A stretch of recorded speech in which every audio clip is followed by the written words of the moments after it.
Hello friends, welcome back my YouTube channel OT medical lecture. आज के इस video में हम लोग डिस्कस करने वाले हैं इमरजेंसी ड्रग, जिसमें एंजीना पेन यानी चेस्ट पेन जो होता है उसमें कौन सा मेडिसिन का यूज होता है उस पर हम लोग डिस्कस करने वाले हैं।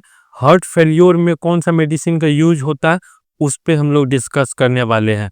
तो वीडियो में अंतिम तक बने रहिएगा क्योंकि सीखने को बहुत कुछ मिलने वाला है। So let's start the video without wasting any time. तो चलिए सबसे पहले हम लोग नाइट्रोग्लिसरीन के बारे में जान लेते हैं। चलिए इसके बारे में हम लोग पहले जानते हैं कि इसका यूज हम लोग कब करते हैं। पहले देख लिए एंजीना यानी जब चेस्ट के पास पेन होता है उसको हम लोग बोलते हैं एंजीना पेक्टोरिस। एंड हार्ट फेल्योर, आप लोग को पता है कि हार्ट फेल्योर क्या होता है। जब एसए नोड और एवी नोड का जो इम्पल्स जनरेट करना होता है जिससे कि हमारे जो हार्ट का मसल होता है वह कॉन्ट्रैक्ट करता है, रिलैक्स करता है, तो वह जब नहीं हो पाता है उसको हम लोग बोलते हैं हार्ट फेल्योर। तो आई होप ये क्लियर हो गया होगा। तो नाइट्रोग्लिसरीन के बारे में हम लोग जानते हैं। सबसे पहले इसका हम लोग देखेंगे कि यूज किस में होता है। एंजीना पेक्टोरिस यानी कि चेस्ट में जो पेन होता है वह आप समझ गए हैं कि क्या होता है, हाइपरटेंशन, यानी कि जब हाई बीपी हो जाता है तो उसको हम लोग बोलते हैं हाइपरटेंशन, उसमें यूज होता है। एंड कंजेक्टिव हार्ट फेल्योर जो होता है उसमें हम लोग यूज करते हैं। ये कंजेक्टिव हार्ट फेल्योर क्या होता है, कंजेस्टेड हो जाता है, जैसे कि इस तरह से यहाँ पे लंग होता है, यहाँ पे हार्ट रहेगा, इस एरिया में हार्ट रहता है, फिर यहाँ से लंग होता है। लंग में अगर कोई फ्लूइड्स वगैरह एक्यूमुलेट हो जाता है, हार्ट के आसपास कंजेस्टेड होने लगता है, हार्ट प्रॉपर अपना फंक्शन नहीं कर पाता, रिलैक्स नहीं कर पाता और वो कॉन्ट्रैक्ट नहीं कर पाता है, तो उसको हम लोग बोलते हैं कंजेक्टिव हार्ट फेल्योर। उसमें हम लोग यूज करते हैं नाइट्रोग्लिसरीन का। Angina, hypertension, congestive heart failure and heart attack, इन सब में हम लोग करते हैं। हार्ट अटैक आप लोगों को क्लियर हो गया होगा कि हार्ट अटैक क्या होता है। आप यहाँ हार्ट फेल्योर था और यहाँ पर हार्ट अटैक है। जब सफिशिएंट ब्लड क्या करता है कि हार्ट नहीं पंप कर पाता है उस टाइम में होता है हार्ट अटैक। अगर हार्ट फेल्योर होता है जब उसका इम्पल्स जो होता है एसए नोड और एवी नोड के पास इम्पल्स जनरेट नहीं हो पाता है उस टाइम में होता है हार्ट फेल्योर। तो आई होप ये क्लियर हो गया होगा कि इसमें यूज क्या होता है। तो आगे अब हम लोग समझेंगे तो आपको क्लियर होगा। देखिए ईच ml कंटेंट जो होता है इसका 5 mg होता है। इसको ध्यान रखना है, इसका जो ईच ml में जो कंटेंट होता है वो क्या कितना होता है, 5 mg होता है। देखिए यहाँ पर नाइट्रोग्लिसरीन इंजेक्शन आपको दिख रहा होगा। नाइट्रोसिन का ये ब्रांड के नाम से आता है, लेकिन इसका सॉल्ट को देखना है। कभी भी अगर मेडिसिन का यूज करते हैं तो हमेशा उसका सॉल्ट को देखना है, जिसको हम लोग कंपोजिशन भी बोलते हैं, उस पे ही मेडिसिन को एडमिनिस्ट्रेशन किया जाता है, तो इसको ध्यान में रखना है। देखिए इसमें भी डोज दिया हुआ है 50 mg पर 10 ml है। तो यहाँ पर देखिए 50 mg पर 10 ml है, तो 1 ml में कितना हो जाएगा, तो 5 mg होगा। देखिए जैसे कि यहाँ पर 50 है, अपॉन में अगर 10 ml करेंगे तो ये जीरो ये कट जाएगा, तो 1 ml इक्वल टू कितना हो जाएगा, तो 5 mg होगा। तो ये आपको क्लियर हो गया होगा। इसका जो रूट होता है सब लिंगुअल होता है, यानी कि सब लिंगुअल जो इसका रूट होता है, ये जो से कि आपका टंग होता है, टंग के नीचे जो होता है, टंग के नीचे हम लोग टेबलेट को रखते हैं, इसको हम लोग बोलते हैं सब लिंगुअल रूट। और एक होता है आईवी इन्फ्यूजन, यानी इसको दो रूट से हम लोग देते हैं, सबलिंगुअल से देते हैं, आईवी इन्फ्यूजन से देते हैं। सबलिंगुअल में जो होता है इसमें भी एब्जॉर्प्शन बहुत ही फास्ट होता है। यहाँ जो टंग के नीचे क्या होता है कि बहुत छोटा छोटा कैपिलरीज होता है, स्मॉल साइज में कैपिलरीज होता है, और यहाँ पर एब्जॉर्प्शन बहुत ही क्लियरली और बहुत ही फास्ट हो जाता है, तो इसीलिए हम लोग सबलिंगुअल रूट को भी प्रेफर करते हैं। तो आई होप ये क्लियर हो गया होगा। तो चलिए इसका मैकेनिज्म को हम लोग देखते हैं। देखिए यहाँ पर ये दो फॉर्म में आता है, एक टेबलेट में आता है और एक इंजेक्शन में आता है। जिस तरह से यहाँ पर आप देख रहे हैं ये इंजेक्शन के फॉर्म में है, ये इंजेक्शन के फॉर्म में है, और ये जो है ये टेबलेट का फॉर्म में है। इन दोनों का जो पोटेंसी होता है, पावर जो होता है, इन दोनों का पावर अलग अलग होता है। देखिए यहाँ पर ml कितना हो जा रहा है, यहाँ पर 1 ml में जो होता है इंजेक्शन कितना हो जा रहा है, तो हमारे पास हो जा रहा है यहाँ पे 5 mg होता है। बट वहीं पे अगर अगर एक टैबलेट यहाँ पर पेशेंट को देंगे, एक टैबलेट अगर देंगे तो वो 0.5 mg के बराबर होगा।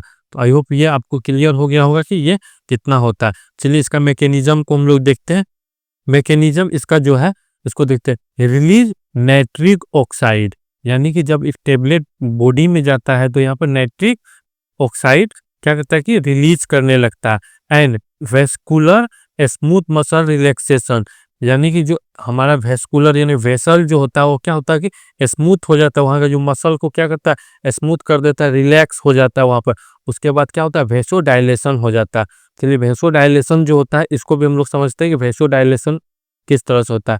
जैसे यहाँ पे ये वेसल है, वेसल अगर हम लोग क्या कहते हैं नाइट्रोग्लिसरीन मेडिसिन का यूज करते हैं तो इस एरिया में क्या होता है ये डायलेट होता है। जब डायलेट होगा तो इसका जो डायमीटर जो होगा, जो वेसल का डायमीटर इसमें क्या होगा इंक्रीज कर जाएगा और यहाँ से ब्लड का फ्लो अधिक होने लगेगा, इसीलिए इसका यूज करते हैं। तो हम लोग कब कब इस में होता है हार्ट जब अटैक होता है तो उस टाइम में वेसोडाइलेट होगा तो वहाँ से पंपिंग अधिक होगा।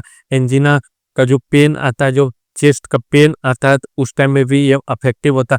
जब हाइपरटेंशन में पेशेंट आता है उस टाइम में भी हम लोग यूज करते हैं तो क्या होता है हाइपोटेंशन में पेशेंट चले जाता है, यही कारण होता है। कंजेक्टिव हार्ट फेल्योर में हम लोग यूज करते हैं। आई होप अब तक आपको क्लियर हो गया होगा। तो चलिए हम लोग नेक्स्ट स्लाइड पे चलते हैं। इसे ध्यान से देखें, एक ही वीडियो में आपको क्लियर हो पाएगा कि किस तरह से ये काम करता है। वीडियो को अंतिम तक देखते रहे। तो चलिए आगे हम लोग बढ़ते हैं। मॉर्फिन सल्फेट, चलिए अब मॉर्फिन सल्फेट के बारे में हम लोग जानते हैं। चलिए मॉर्फिन में हम लोग पहले एक जान लेते हैं इसका यूज क्या होता है। इसका रूट जो होता है हम लोग IV देते हैं, IM देते हैं, सबक्यूटेनियस देते हैं एंड एपिड्यूरल देते हैं। चलिए एपिड्यूरल के बारे में आप लोग सुने होंगे कि एक होता है स्पाइनल। स्पाइनल क्या होता है कि एनेस्थेसिया हम लोग प्रोवाइड करते हैं, एनेस्थेसिया जो प्रोवाइड करते हैं। एक होता है एपिड्यूरल एनेस्थेसिया, इसमें भी एपिड्यूरल एनेस्थेसिया होता है और इसमें स्पाइनल एनेस्थेसिया होता है।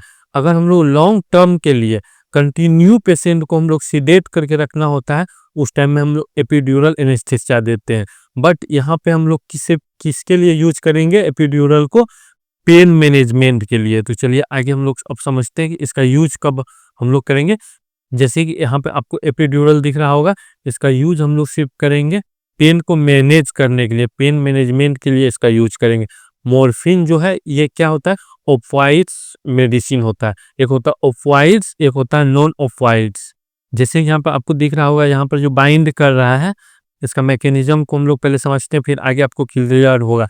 मैकेनिज्म जो है यहाँ पे बाइंड जो है ओपियाइड्स रिसेप्टर्स, यानी क्या करता है ये जब भी जाता है तो ओपियाइड्स रिसेप्टर पे बाइंड करता है और पेन को रिलीफ करता है, रिड्यूस कर देता है प्रीलोडेड को। अब देखिए इसको हम लोग पहले क्लियर कर लेते हैं ओपियाइड्स क्या होता है। जो ओपियाइड्स ड्रग होता है ये हमेशा एडिक्ट होता है और इसका यूज हम लोग कब करते हैं जब सीवियर पेन होता है उस टाइम में हम लोग पेन मैनेज के लिए यूज करते हैं किसको, ओपियाइड्स को। एक होता है नॉन ओपियाइड्स। इन दोनों में क्या अंतर होता है कि ओपियाइड्स जो मेडिसिन होता है वो डायरेक्ट इफेक्ट करता है किस पे, CNS पे यानी सेंट्रल नर्वस सिस्टम पे अफेक्ट करता है।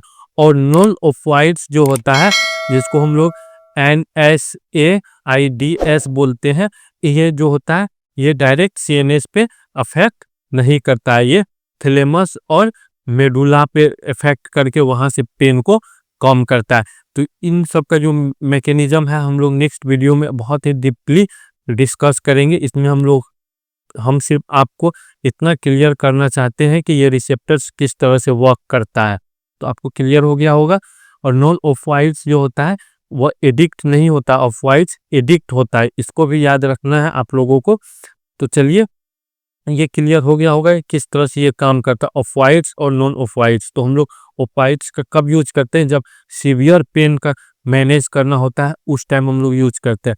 अगर नॉर्मल जो पेन होता है, माइल्ड पेन होता है, उस टाइम में हम लोग नॉन ओपियाइड्स मेडिसिन का यूज करते हैं। मॉर्फिन सल्फेट समझ गए कि क्या होता है, चलिए अब इसको समझते हैं। ईच ml कंटेंट 1 mg और 0.5 mg, यानी 1 mg है और ½ mg है यहाँ पर per ml।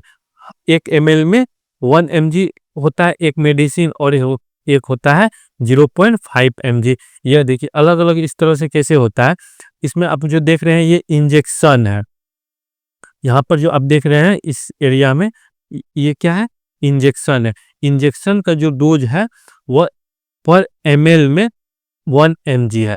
बट यहाँ पर जो एपिड्यूरल वाला आपको जो सेक्शन दिख रहा है, एपिड्यूरल में क्या होता है कि पर ml में 0.5 mg मात्र इसमें होता है। तो इसको भी आपको याद रखना है कि जब एपिड्यूरल हम लोग यूज करेंगे तो उस टाइम में 0.5 mg का इसमें कंटेंट होता है। बट वही अगर हम लोग इंजेक्शन में यूज करेंगे तो वहाँ पर ml क्या होता है, 1 mg होता है। तो ये क्लियर हो गया होगा। टोटल यहाँ पर जो होता है 10 mg में यहाँ पर 10 ml होगा, यानी 10 ml जब होगा तो 1 ml में 1 mg होगा। वही यहाँ पर 5 mg होता है पर 10 ml में, तो यहाँ पर कितना होगा 0.5 mg होगा। ये आपको क्लियर हो गया होगा। इसका रूट जो होता है IV, उसके बाद IM, सबक्यूटेनियस और एपिड्यूरल, ये क्लियर हो गया होगा। तो जैसे यहाँ पर हम लोग देख रहे हैं स्पाइनल कोड जो होता है, स्पाइनल कोड में जब हम लोग स्पाइनल एनेस्थीसिया लगाते हैं तो उस टाइम में हम लोग सिर्फ क्या करते हैं, यहाँ पे लंबर पे लगाते हैं। लंबर का जो होता है 3 और 4 के बीच में, 4 और 5 के बीच में, और कई बुक में आपको 3 और 2 के बीच में भी हम लोग एडमिनिस्ट्रेशन करते हैं, इसको भी ध्यान रखना है। लेकिन एपिड्यूरल जो होता है, एपिड्यूरल स्टेरॉइड जो इंजेक्शन होता है, इसको हम लोग स्टेरॉइड बोलते हैं और नॉन स्टेरॉइड बोलते हैं। जिसको ऑफवाइड्स बोलते हैं उसी को हम लोग स्टेरॉइड भी बोलते हैं, एंड नॉन स्टेरॉइड जो होता है वो उसको हम लोग नॉन ऑफवाइड्स भी बोलते हैं। तो अब यहाँ पे आपको ये क्लियर करना है कि जब हम लोग एपिड्यूरल देते हैं तो स्पाइनल के हम लोग सर्वाइकल से लेकर के हम लोग लंबर में कहीं भी हम लोग एडमिनिस्ट्रेशन कर सकते हैं। इसको हम लोग सिर्फ क्या करते हैं, पेन मैनेजमेंट के लिए यूज करते हैं। इसमें जिस तरह से आपको ड्यूरा मेटर दिख रहा होगा, एपिड्यूरल स्पेस जो दिख रहा होगा, उसके बाद सब ड्यूरल स्पेस होता है। तो हमको टारगेट कहाँ पे होता है, यहाँ पे एपिड्यूरल स्पेस जो आपको यहाँ पर दिख रहा होगा, यहाँ पे हम लोग का टारगेट होता है। यहाँ पे आप जो दिख रहा होगा इसका टारगेट होता है। यहाँ पे आपको एडमिनिस्ट्रेशन कर रहा होगा, इसमें कंटिन्यू क्या करते हैं, पेशेंट का जो पेन को मैनेज करते हैं, और सीवियर जो पेन होता है तो उसको मैनेज करने के लिए यूज करते हैं। तो आई होप ये क्लियर हो गया होगा। तो चलिए नेक्स्ट स्लाइड पे चलते हैं। यहाँ पर देखिए फ्यूरोसिमाइड बोलिए या फ्लोसामाइड बोलिए, इन दोनों बोलते हैं। इसका जो ब्रांड नाम आता है लेक्सिस का नाम से आता है, तो इसको भी आपको क्लियर याद रखना है। यहाँ पर फ्लोसामाइड के बारे में हम लोग डिस्कस करेंगे कि फ्लोसामाइड का हम लोग कब यूज करते हैं। सबसे पहले इसका देखिए ईच ml कंटेंट जो होता है 10 mg पर ml होता है। इसको याद रखना है कि जो इसका होता है पर ml में जो होता है इसका 10 mg होता है। इसको ध्यान हमेशा रखना है। इसका टोटल कितना हो जाएगा, 40 mg पर 4 ml होगा। देखिए 4 ml है, पर ml में कितना होगा, पर ml में होता है यहाँ पे 10 mg, तो 4 ml में कितना हो जाएगा, तो 40 mg। ये तो आपको क्लियर हो गया होगा। इसका रूट जो होता है IM और IV स्लो इंजेक्टेड, यानी जब भी हम लोग यूज करते हैं लेक्सिस को, उस टाइम में हम लोग क्या करते हैं, बहुत स्लो इंजेक्ट करते हैं। पेशेंट में जो होता है बहुत स्लो इंजेक्ट करना होता है। और इसमें इसका मैकेनिज्म जो होता है, मैकेनिज्म को भी आप लोग क्लियर कर लीजिए।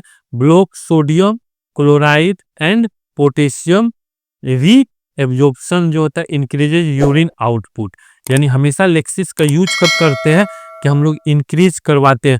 जो भी पेशेंट में फ्लूइड्स वगैरह एक्यूमुलेट होता है तो उसको क्या करता है, यहाँ पे सोडियम क्लोराइड एंड पोटेशियम इन सब चैनल को क्या करता है, यहाँ पे ब्लॉक करके, ब्लॉक जैसे ही करता है तो ये एब्जॉर्ब करने लगता है अपने तरफ जो होता है, जितने भी फ्लूइड्स वगैरह बॉडी में होता है उसको एब्जॉर्ब करने लगता है। एब्जॉर्ब करके और उसको सिक्रेशन करने लगता है, सिक्रेट कर देता है, यानी कि यूरिन के द्वारा यूरिनेशन करके उसको बाहर कर देता है, बॉडी से बाहर कर देता है। जिस तरह से यहाँ पे आपको देखते होंगे क्लोराइड है, सोडियम है, उसके बाद क्या है, पोटेशियम है, इन सब क्या करता है, एब्जॉर्ब करता है। वहाँ पर जो भी वाटर बचा हुआ होता है, जो भी फ्लूइड्स होता है उसको एब्जॉर्ब करता है और बाहर की तरफ स्क्रेप आउट करके बाहर निकाल देता है। तो ये आपको क्लियर हो गया हो, लेक्सिस का यही काम होता है कि बॉडी में जो भी फ्लूइड्स हो जाता है, ओवर फ्लूइड्स जो हो जाता है, उन सब को बाहर निकालने का यही काम करता है। यूज इसका देखिए, पल्मोनरी इडीमा।